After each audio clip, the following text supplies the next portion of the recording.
Salut à tous et bienvenue dans cette nouvelle vidéo. Aujourd'hui on va faire un shooting avec Vi et moi-même évidemment dans un endroit un peu reculé de la ville qui est un parking, et on se retrouve juste après l'intro pour la vidéo. C'est parti.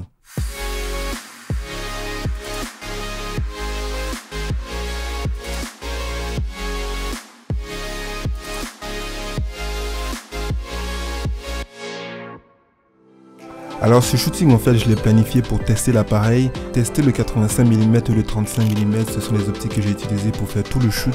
Et en plus de ça j'avais aussi envie de faire quelques photos artistiques parce que ça faisait un moment que j'avais rien fait niveau photoshoot. Mais il s'est trouvé aussi que Vi avait des besoins pour Instagram, et donc dans ce shoot j'ai tout simplement décidé d'aller dans la direction d'Instagram et de tester l'appareil et faire des photos pour Instagram pour elle aussi en même temps. Tester le 85 mm et le 35 mm était plus important pour moi.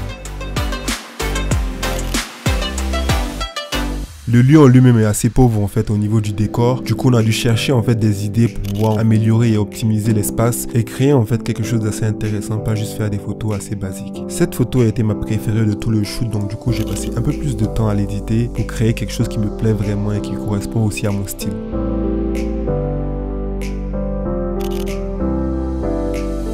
Vu que c'était la première fois pour elle, on a dû beaucoup communiquer pour trouver des poses, mais elle a un don assez naturel pour aller vers des photos Instagram qu'elle a l'habitude de voir. En ce qui concerne l'appareil, le 85 mm et le 35 mm sont des focales vraiment incroyables que j'aime beaucoup.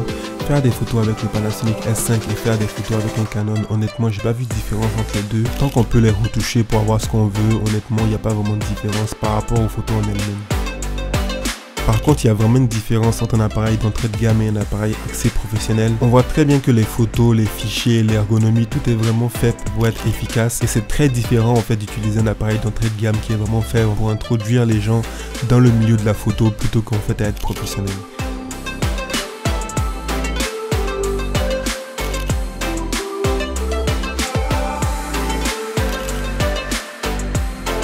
Un point que j'ai remarqué, c'est que l'autofocus n'est pas assez réactif et que la détection du visage n'est pas assez précise quand on shoot en rafale.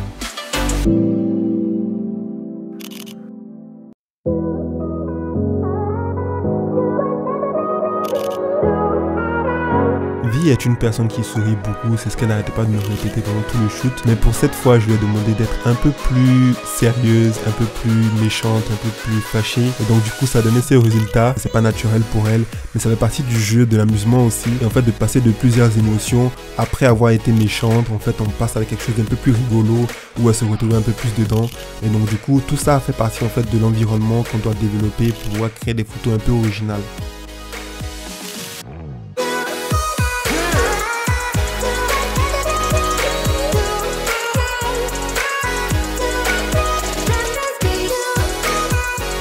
Pour la suite, on a décidé de changer un peu les vêtements, le lieu et aussi le setup. J'ai décidé de faire des photos en enregistrant avec le Ninja 5. Évidemment, ces photos-là sont faites pour être un peu plus en immersion, mais aussi pour vous montrer en fait ce que ça fait d'enregistrer avec le Ninja 5.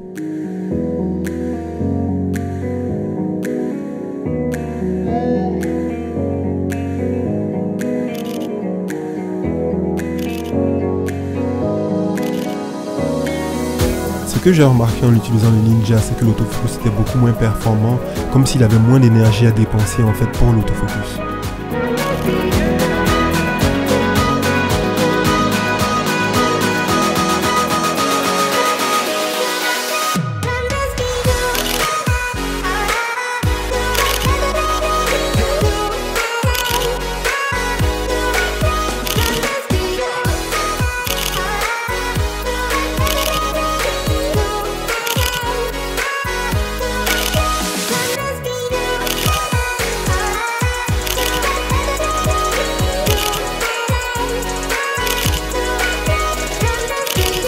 Voilà, c'est tout pour le photoshoot, j'espère que vous avez apprécié, n'oubliez pas de vous abonner et je vous dis donc à la prochaine pour une autre vidéo. Salut!